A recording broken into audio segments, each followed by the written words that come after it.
I'm Matthew Mugno, joined by women's ice hockey beat reporter Clever Streich, and welcome to the Neutral Zone. Now, Clever, what is there to look forward to after the holiday break? What three games are the biggest games for women's ice hockey going into the second half of the year? I mean, it doesn't get much bigger than this Wisconsin series that's coming up as the first game I'd select. There's 0-7-1 against Wisconsin all time. They're the number 2 team in the entire country. And last year, they finally got a tie. Instead of losing to a top 3 team like Wisconsin, one that could reliably win a national championship, Kareem Schroeder was able to backstop them to a tie. If they get a win off of Wisconsin this year, kind of would remind me of Yale beating Minnesota. ECAC teams sometimes have good games against WCHA teams. It's a bit harder for them to beat teams from that conference because of just the high quality of teams like Ohio State and Wisconsin and Minnesota Duluth. But if they can take a win off there, that's huge. Frozen Fenway. I mean, for both the men's and women's side, does it get much more interesting and exciting than playing an outdoor game in an iconic venue like Fenway Park? That's a game that Cass Turner said that her players will never, ever forget. And then finally, I'd have to say the Battle of Whitney Avenue for the women's ice hockey team against Yale. That's going to be a really big matchup. January 21st, that's booked. Yale's handed Quinnipiac one of their only 2 losses this year, and that's the only league loss that they have in ECAC play.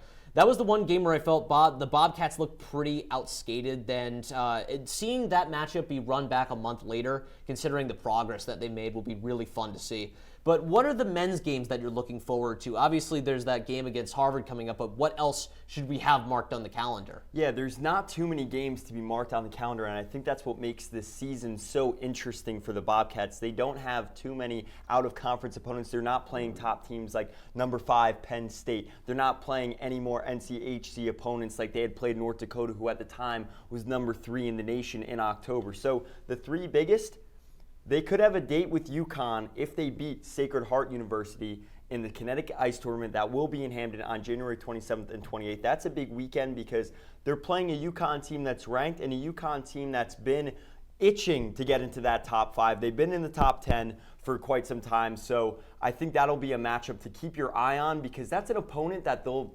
potentially see in this tournament and may not see again. So this is a new opponent, a fresh opponent, someone you're not going to see again, but it's a top team in the country. Harvard, those have to be the biggest games because January 7th, February 3rd, and then you think about last year, they lost in Lake Placid in overtime, Matthew Coronado overtime goal. Hey, I remember I was on the call. It was incredible. I mean, that was one of the biggest moments in Quinnipiac men's ice history. That was just a crushing loss. Dave Jankowski, 2021, 2022, Matthew Coronado, 2023, question mark. Exactly. Yeah.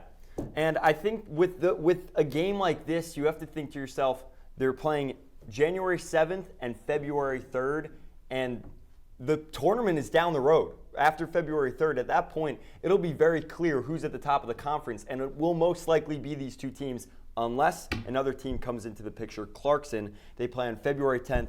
They play QU really hard. They play good defensive hockey. That's their culture, and they're looking to take a victory, on the road against Quinnipiac here in Hamden, and they were very close to doing so in their last match a few weeks back, December 3rd. They led 2-1 after the first period, and things opened up after that, but that's the first time I saw an opponent come into Hamden, besides LIU, which was early in the season, some inconsistencies.